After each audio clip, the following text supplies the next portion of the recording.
တွေကတော့ဒါဆရာတို့နည်းနည်းအသစ်ဆန်းလေးပြောအောင်နော်စကားတွေနောက်တစ်မျိုးပြောကြည့်ကြတော့ဆရာပတ်တန်နဲ့သွားမယ် what is subject plus verb to နော်ဒါဆရာတို့နောက် subject ဘက်ကတော့တည်တာပဲဆရာတို့ verb to နဲ့သုံးမယ်ဟိုမှာ what is နော် what is ဘာလဲ is တကယ်လို့ဘာဖြစ်မလဲလို့အဲ့လိုသိပဲရတယ် what တကယ်လို့မှ is သူအတွေ့အကြုံပဲပါလေဘယ်လိုလုပ်မလဲအော်ဆရာကြည့်ပါ what is နော် she didn't realize ဆိုတာပါလေမကြိုက်ခဲ့ဆိုတဲ့နော် what is she didn't like the surprise ဆိုတာပါလေလက်ဆောင်သူမထင်မှပဲပြီးတယ်လက်ဆောင်ဆရာ surprise လို့ခေါ်တာသူမသိအောင်ပြီးတယ်လက်ဆောင် surprise လို့ခေါ်တာအဲ့တော့ကြည့်မယ်ဆရာတို့ what is she didn't like the surprise ဘာညာတဲ့ပဲပါလေတကယ်လို့သူမဒီ surprise ကိုမကြိုက်ဘယ်လိုလုပ်လဲဒါဒီနေရာမှာဒီစကလုံးဒီစကလုံးလေးဘယ်နေရာမှာသုံးလဲဆိုတော့ကိုကတခုခုလုံးနေတယ်နောက်တစ်မျိုးဖြစ်လာရင်ငါတို့ဘယ်လိုလုပ်လဲဆိုတော့ကျုပ်တွင်းတဲ့ပုံစံမျိုးကိုကငါသူ့မွေးနေ့လက်ဆောင်အဲ့မွေးနေ့လက်ဆောင်ပေးကြမယ်ငါသူ့ကိုတခုခုပေးမယ်ဒါပေမဲ့သူမကြိုက်ရင်ဘယ်လိုလုပ်မလဲအဲ့လိုပုံစံနဲ့ဆရာပြောအဲ့ဒါကိုဗမာလိုဆရာတို့အမြဲပြောပြတယ်ဒါပေမဲ့အင်္ဂလိပ်လိုကြရင်ဘယ်လိုပြောမှန်းမသိဘူးနောက်ဆရာတို့ပြောမှဘယ်လိုလုပ်လဲ how do you do နဲ့ပဲပြောလိုက်မယ်ဟုတ်တယ်လားဘယ်လိုလုပ်မလဲဆိုရင်အဲ့တော့ဆရာတို့ပြောဘယ်လိုရလဲ what is she didn't like the surprise ဒီ surprise ကိုသူမကြိုက်ရင်ဘယ်လိုလုပ်လဲအဲ့လိုပေါ့နောက်က what is he didn't can't walk သူအလုပ်ကိုမလာရင်အမဒါဆရာဥပမာတွေအများကြီးပြောလို့ရအဓိကဆရာတို့ဒါလေးသိဖို့ပဲလို့လေနော် what is ဘာရင်တော့ subject လိုက်မယ် subject တော့ verb to လိုက်ဆို verb 0နဲ့ verb 1တို့မပြောဘူးတော့သတိထားမယ်ဘယ်လိုလုပ်မလဲသူမလာခဲ့ရင်ဘယ်လိုလုပ်မလဲသူမင်းကိုဘာမှမပြောရင်ဘယ်လိုလုပ်မလဲအဲ့လိုပြောရ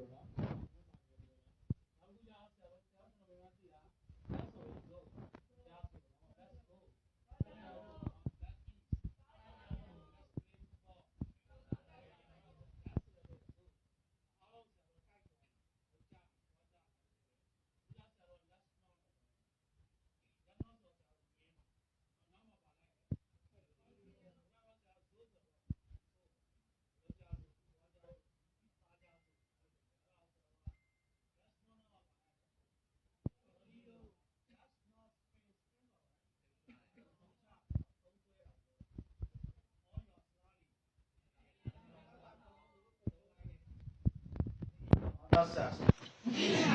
ဟုတ်တယ်လားအမေအများပြောနေလားစာကောင်းတော့လေနော်အဲ့တော့နော် let's not spend ဆိုတာပါလေ spend နဲ့ဆရာတော့ use နဲ့မတူပါတော့ use ဆိုတာအသုံးပြုတယ်အသုံးပြုရဲဆိုတာတခုခုအသုံးပလိုက်တယ်သူကပြန်အဲ့လိုပါဒီ spend ကြတော့ဆရာတော့တန်ဖိုးရှိအောင်သုံးတော့ spend လို့ခေါ်တယ်နော်အဲ့တော့ပတ်စံတွေပါသုံးလဲဆိုဆရာတော့ spend နဲ့သုံးတယ် use လို့သုံးနော်နောက်တစ်ခုကlet's not talk တော့ဆိုတာပါလေ let's not talk ဆိုတာပြောတယ် about him ကြောင်မပြောကြဘူးမပြောကြဘူး I hate you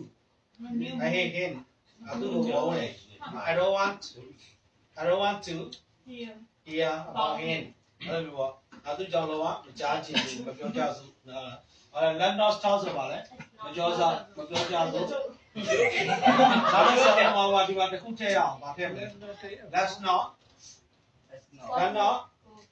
let's not play football ဘောလုံးမကန်ကြဘူး let's not play football tonight because the weather is bad weather bad ဆိုပါလေရာသီဥတုအားဆုံးတယ်အားလုံးဘောလုံးမကန်ကြဘူးအားလုံးအငင်းပုံစံနဲ့ဆရာတော်များများသိတာ let's play စားကြဘူးနော် let's eat စားကြဘူးနော် let's go to swim ဒီလိုကြဘူးဘာလို့ပြောလဲရေစောမဦးကြဘူးဆိုရင်နော် let's not go to swim because the weather is not good လိုက်ရင်ကြည့်ရဆိုရင်နော်လိုက်ရင်ကြည့်တယ်လိုက်ပါဖြစ်နေတယ်လိုက်မကောလဲ waste နော်ဒီနောက်တစ်ဆောင်ကြည့်အောင်တော့က without ဆိုပါလေမရှိပဲမပါမယ်နော်သူ့နောက်မှာဆိုတော့နောင်းလိုက်လို့ရတယ်ဘိုင်းကြီးလည်းဘုရားဆရာဥပမာတော့နောင်းလိုက်ကြတော့မှဆက်ဘိုင်းကြီးကြောင်းထပ်ပြောပေးမယ်အဲ့တော့ဆရာတို့ဒါပေမဲ့တော့ without ဆောင်းမှာ direct တန်းပြောလို့ရတာမဟုတ်ဘူးအရှိမဆရာတို့ subject တွေပါတယ် verb တွေထည့်အောင်နော်အဲ့တော့ I can't လို့ဆိုတော့ပါလေမနေနိုင်ဘူးနော် without you မရှိပဲမနေနိုင်စကားလုံးလေးဆက်ကြပါနော် I can live without you ငါမရှိပဲငါမနေနိုင်ဘူး without you မရှိပဲငါလုံးနိုင် I can't walk I can't walk without you ဒီလိုပဲနော်အဲ့တော့ဆရာတော်ကမှာအငင်းပုံစံမှာနောက်တစ်ခုချက်ပါလဲ she spoke without fear fear ပါလေပြောချင်တာသူစကားပြောတာအကြောင်းမှုမရှိဘဲနဲ့သူပြောတယ်သူစကားကိုပြောတယ်အကြောင်းမှုမရှိဘဲနဲ့ပြောတယ်အဲ့တော့ without now ပါလဲဟာပါလဲ now you ဆိုတာလဲ now subject ဆိုတာဒါ object ပေါ့နော် object ဆိုတာ noun တွေပဲယူတာ subject လဲ noun ပဲ object လဲ noun ပဲအဲ့ဆရာတော်ရှင်းရဆိုတော့ subject pronoun လို့ခေါ်တာနောက်မှဆိုရင်တော့ object pronoun အဲ့ pronoun ဆိုတာလဲ noun ပဲဆရာတော်ကိုစားပြုလာတာအဲ့တော့အခုဒီမှာဆရာတော်ပြောတဲ့ကံပါဒီမှာအဲ့တော့ဗာလဲ without now မှာ noun လိုက်လို့ရတယ် ing ဟိုနောက်လို့ဆရာ ing ကြောင်းပြောဒီမှာဆရာမေးတာပေါ့နော်ဟိုမှာဆရာတော်ကဒီအနောက်မှာ without now မှာ ing ပြောကြည့်အောင်ဟိုမှာ saying goodbye saying ဆိုတာပြောတယ် goodbye ဆိုနှုတ်ဆက်ခြင်းဟုတ်မှာပါ without saying goodbye ဆိုတာနှုတ်ဆက်ခြင်းမရှိပဲဘာလို့ပြောမလဲနှုတ်ဆက်ခြင်းမရှိပဲအရှိကနေစပြောမယ်လေဆရာဒီမှာနှုတ်ဆက်ခြင်းမရှိဘူး without saying goodbye သူကနှုတ်ဆက်ခြင်းရှိတယ်တော့ခဲ့ဘာလို့ပြောမလဲ she left he သူက okay သူကနှုတ်ဆက်ခြင်းမရှိပဲနဲ့ထောက်ခွာသွားခဲ့တယ်ထောက်ခွာသွားဆိုပြောဆရာတို့Lila left he left from here without saying goodbye သူကနှုတ်ဆက်ခြင်းမရှိပဲနဲ့ထောက်ခွာသွားတယ် I amပါပဲI am စပါ I am ပါပဲအဲ့တော့နောက်ခုစောင်းပြောအောင်အဲ့တော့ပြောချင်တာ goodbye say goodbye ဥမာ without having breakfast without having breakfast ကပါလေမစားပဲနဲ့ဟိုကသူမအလုပ်ကိုလက်ဆောင်စားပဲသွားလိုက်တယ်ဆိုရင်သွားခဲ့ပြီဆိုရင်သွားလိုက်တယ်ဆိုရင်သွားခဲ့ပြီဆိုရင်ဆရာတို့ကအတိတ်ပြောတာ she want to walk without having breakfast နားလဲလားသူမကလက်ဆောင်မစားပဲနဲ့အလုပ်ကိုသွားခဲ့တယ်သွားပြီဆိုတဲ့အတိတ်ပဲဆရာအတိတ်ပြောတာဘယ်လိုမျိုးဆရာပြောပြီဆိုတာသူထမင်းမစားဘဲနဲ့သွားလိုက်တယ်အားလိုမျိုးပေါ့သူမငါ့ကိုဘာမှပြောနေသွားလိုက်တယ်ဘာမှမပြောပါလဲ without saying ဘာပြောမလဲ nothing နော် without saying nothing anything ဘာလို့ပြောလို့ရနော် she သူမငါ့ကိုဘာမှမပြောဘဲထောက်ပါနောက်ခုကဆရာပြောလို့ရတာငါ့ကိုဘာမှမပြောဘဲနဲ့ဘယ်မှမသွားနဲ့မသွားနဲ့ဆိုရင်တော့အပြင်မှာထွက်နေဆိုရင်တော့ no you go out no without ငါ့ကိုမပြောဘဲနဲ့ဆို telling me without telling me ငါ့ကိုမပြောဘဲနဲ့အပြင်မသွားတကယ်လို့အတိပေးတာကြတော့ အဲ့တော့ပြောလဲ let me know လို့ပြောမလား let know ဘယ်လိုပြောလဲ without no အတိပေးတာပါလဲ let me know လေ